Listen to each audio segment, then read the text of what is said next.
my friends, tonight we're going to build yet another ground vehicle. It's not the lovely Crusader that you see behind me. This Crusader behind me, the Mark II, is actually the first model I built while I moved into my apartment. I think it was built during the first night I stayed in my apartment. I'm not really sure anymore, but yeah, it's not the topic of today's video. It will be the topic of a 2025 video, maybe, either as a diorama or just rebuilding the same kit with a different camera scheme. So, do you remember my last video where I talked about the Panther, which was an Ausführung D, which was revealed at the Battle of Kursk? Today we have another vehicle which had its debut on the Battle of Kursk. It was designated as a Sturmgeschütz, a Stuck. But it wasn't a Stuck due to some mechanical errors and being very heavy. But it was good at knocking out Soviet tanks from afar. Well, let the vehicle introduce itself and then we jump straight into the building process.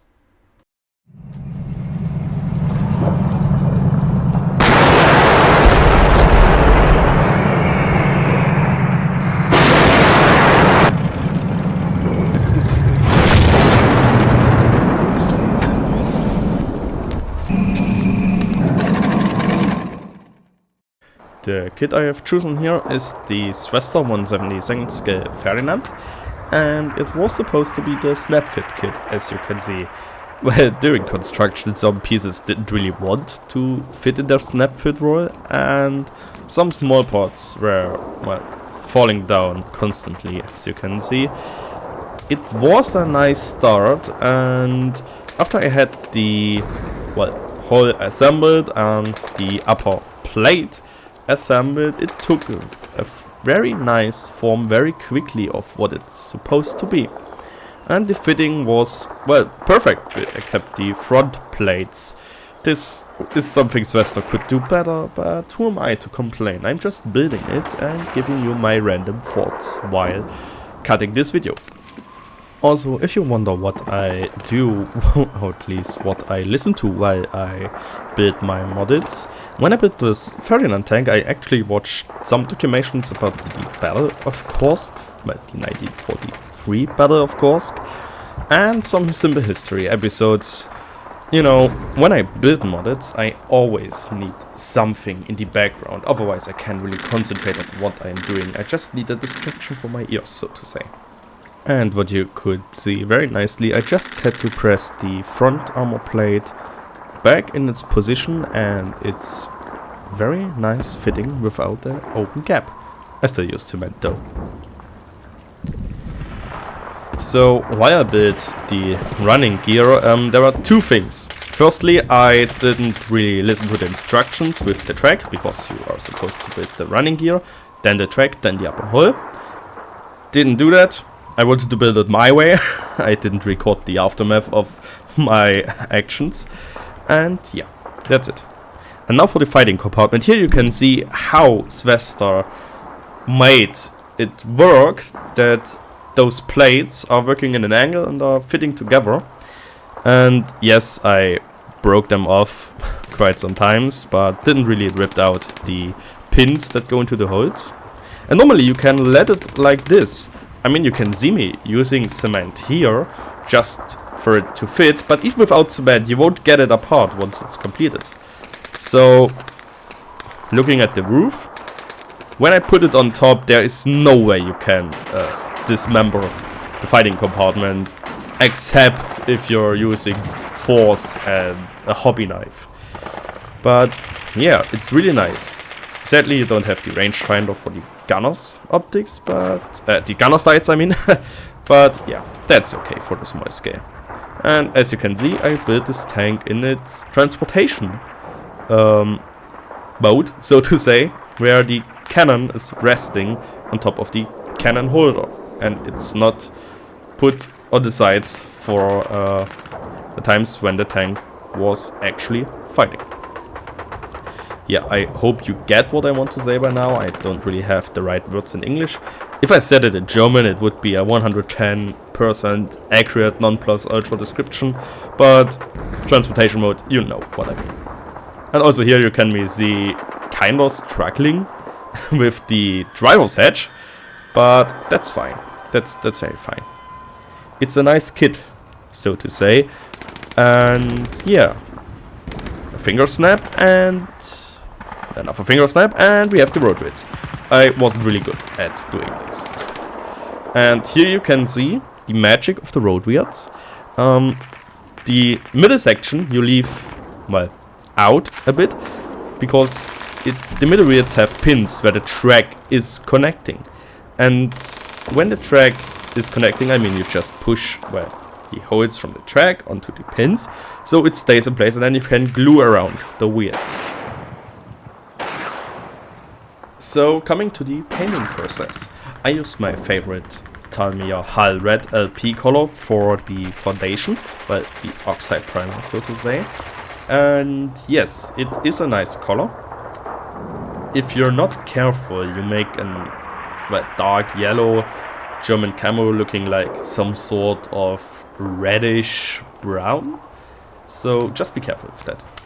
And after applying the, well, red, Hull Red on the entire tank, I went over it with Tamiya XF1 flat black, but only at the edges to, well, some sort of highlight the edges with a darker color and making some sort of pre-shadowing effect.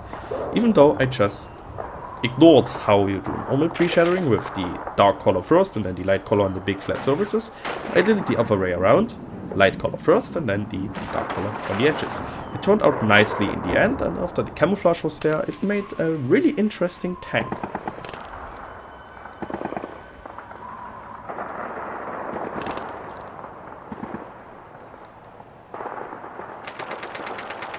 And now we are applying the base color for the camouflage, which is a sand color, or well, dark yellow if you want to name it so. It is Tamiya XF88. I think it's dark yellow 2 from the newer XF series of colors. It does a great job, and I was patient enough to apply it only in certain places to make the black stand out, especially on the barrel.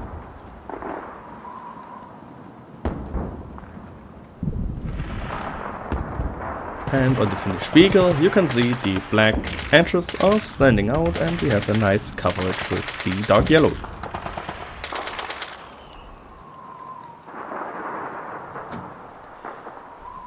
In my previous video I was talking about the experience with the Revel color stop that you can see here on screen. Well, the tank didn't get any color stop because I learned from my previous mistakes and only use it on plain canopies in the future. I used this. This is Yuhu Patafix. It's something that you normally use for your posters and stuff, and as you can see on the tank and in my hands, it is very squishy and sticky, but not too sticky. But any rush movement on the tank would have resulted in the Patafix coming off. Here you can see the stuff again, but the box of it. And now let's have a look at the tank. And yes, it looks very goofy right now, but it will make for a great camouflage scheme that you're about to witness getting sprayed on. And for the camouflage scheme, I choose a grid pattern using the Tamiya XF76 NATO green, this time without adding buff, just the pure NATO green. Yeah, I could have used the buff and make it a bit lighter, like on the Panther, but since the NATO green with the buff doesn't really look that different on the finished model, then without buff, I choose not to. Also, I wanted to get the pattern sprayed on as quickly as possible, so I didn't want to mix any colors into it.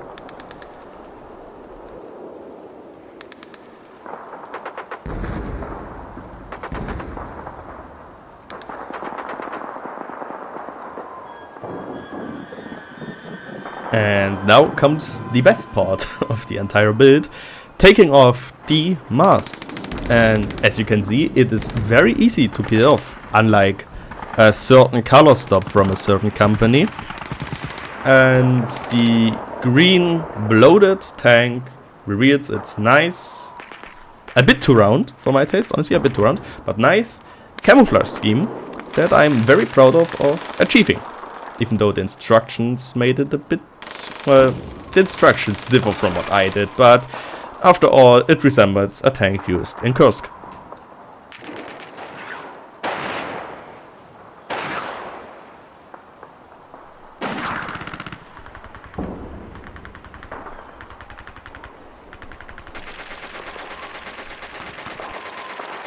Also, another good thing about Powderfix, when you use it correctly, like me in the video, you can use it again to softly hold a piece in place while airbrushing, or to mask off some different area again.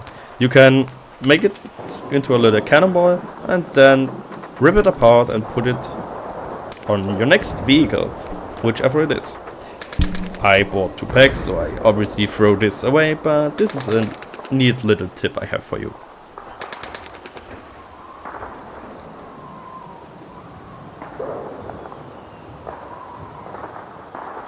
So after I peel off the last piece of masking, I see that some green slipped through.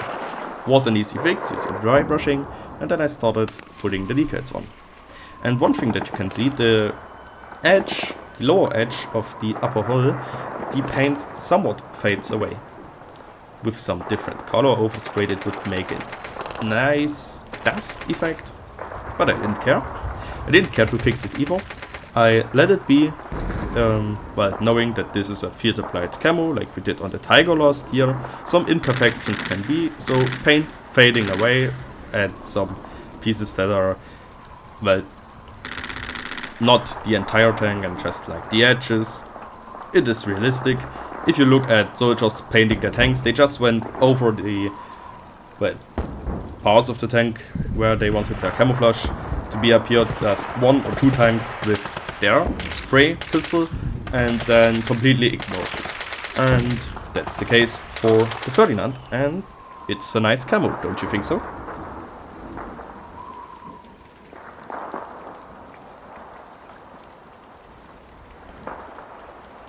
While applying the decals, I casually broke off the antenna that I glued onto the antenna while board or whatever it is called. So yeah, I had to rebuild it. You can see me painting it right now. And funny little thing, the 2 pieces in the front which are red, where the towing cables are connected to, they are intentionally red. Next year this tank will get a diorama as well. So stay tuned for that diorama, and I hope you don't miss out on the small hints at the end of the year about this diorama. And after everything is done, a small touch on the antenna to make sure the super glue is better than before. I call it good. And here we are, folks. We've built a nice little tank destroyer, Sturmgeschütz, which wasn't a Sturmgeschütz, but was a very good tank destroyer for long-range kills. It's proven itself on the Eastern Front and in some way on the Italian front later as the Elephant, the upgraded version. I might get this kit next year, then I will follow the instructions. I won't do a build video for the Ferdinand next year. I mean, you obviously have this video if you want to see how I build it. It won't be very different. For the diorama I spoke about earlier, I will give out some hints at the end of the year, maybe in the last model build in December, or maybe in some other race around, like at the end card or something before my video fades to black. Anyways, I hope you enjoyed this video. Leave a comment with your thoughts about this model kit, if you have built it already or if you're planning on building it and found 1 or 2 tips I told you, or 1 or few things I showed how I did it, helpful. I see you in the next one, guys, and have a very nice rest of your day.